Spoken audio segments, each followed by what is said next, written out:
So, you're a parent, and you've recently received an autism diagnosis for your child. You know that feeling, that weight of all the decisions that are suddenly right in front of you. And probably one of the biggest, most important choices you have to make is which ABA therapy provider to trust. It feels monumental, because, well, it is. This really gets to the heart of it, doesn't it? This isn't just about scheduling some therapy sessions. We're talking about finding a true partner, someone who is going to have a profound impact on your child's development and on your family's entire life. The stakes feel incredibly high, and you just want to get it right. And then you start searching online, and you're just flooded, right? You see these slick professional websites that promise you the world, but then you click over to Reddit or some parent forums, and you find these absolute horror stories. It's this dizzying mix of hope and just a lot of warning signs. So our goal today is to cut right through all of that chaos. We're going to break down the promises, shine a light on the pitfalls, and give you a real, practical playbook so you can make a decision that you feel confident and good about. Okay, so let's start with the ideal. Before we get into all the challenges, it's really important to understand the promise. What is high-quality ABA therapy supposed to look like and deliver for you and your child? At its heart, applied behavior analysis, or ABA, is a science-backed therapy. It's recommended by doctors for a reason. It's built on these proven principles of learning. The whole idea is to break down really complex skills into smaller, more manageable steps, which creates a clear path to real, meaningful progress. And the ultimate goal here? It's simply to help children thrive. It is not about changing who a child is at their core. It's about giving them the tools and the skills they need for communication, for independence, and for social connection, all using positive reinforcement. It's all about achieving measurable, lasting change. All right, so once you start looking for providers, you're going to see pretty quickly that they come in all different shapes and sizes. They mostly fall into two main service models, and understanding this landscape is really the first step to navigating it. This brings us to a huge fork in the road. On one hand, you have in-home therapy. The big focus here is on something called generalization, basically helping your child apply new skills in the real world, right where they'll actually use them. On the other hand, you have center-based therapy, which provides a super structured environment. This can be fantastic for social skills with peers and for bundling in other services like speech therapy. Look, neither one is better than the other. The right choice is all about what fits your child and your family's needs.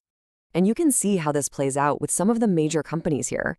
You've got these specialized in-home boutiques like Achieving Stars that focus on doing one thing really, really well.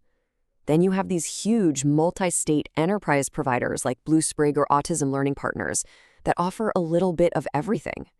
And you'll also find regional one-stop shops like Hopebridge that try to bring all the therapies together under one roof. This just gives you a map of the different approaches you'll see out there.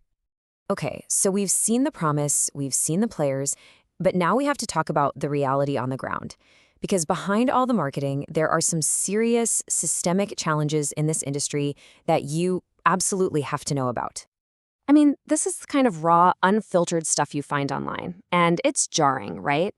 This comes from former employees who've seen how things work on the inside, especially at some of the bigger companies. And it really points to this fundamental clash between providing care and generating profit. So what does that culture clash actually lead to?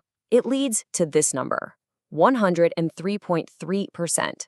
According to industry reports, that is the average annual staff turnover rate at large enterprise-level ABA organizations. Just let that sink in for a second.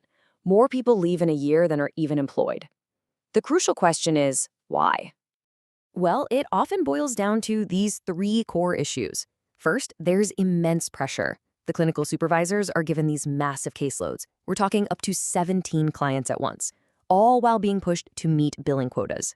Second, personnel. The frontline therapists are often dealing with low wages and a lack of support, which leads to total burnout. And those two things can create the third issue, practices that start to feel like they prioritize profits over people, and that's when the quality of care can really take a hit.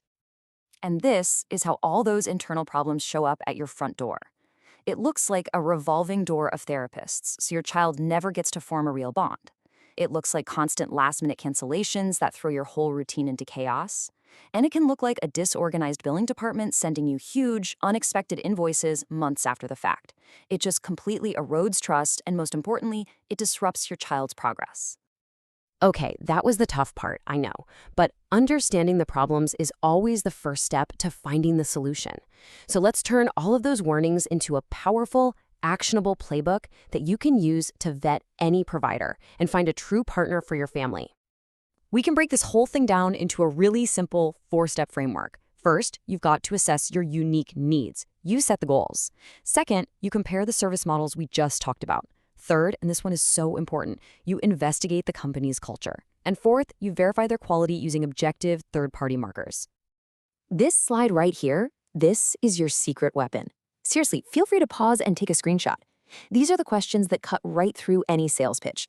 Asking about turnover and caseloads gets right at those big industry problems. And asking about parent training, progress reports, and accreditation, that gets to the heart of their clinical quality and whether they are truly committed to being your partner. Let's just zoom in on that last question about accreditation for a second, because this is a big deal. BHCOE accreditation is basically a seal of approval from an independent group that has gone in and rigorously audited everything: their clinical standards, their staff qualifications, and even parent satisfaction. It's one of the most reliable external signs of quality that you can find. And finally, let's talk about where this entire field is heading. Because the best providers aren't just good right now, they're already embracing the future of compassionate, effective care. The whole philosophy of ABA is going through this really profound and necessary evolution. You know, historically, some older ABA practices were really focused on compliance.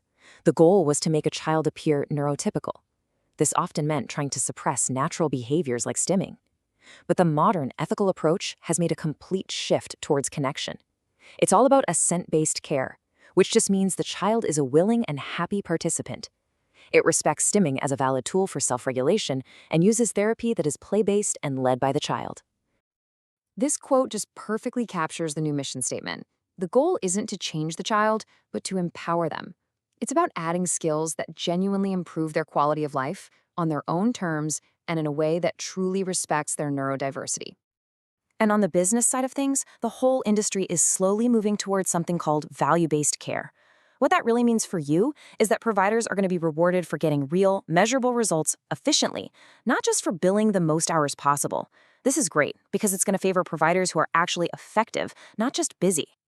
So as you begin this journey, I just want to leave you with this thought. You're not just looking for a service provider, you are looking for a partner. Someone who respects your child, who empowers your family, and who shares your vision for their future. What does that partner look like for you? Because answering that, well, that's the key to your entire search.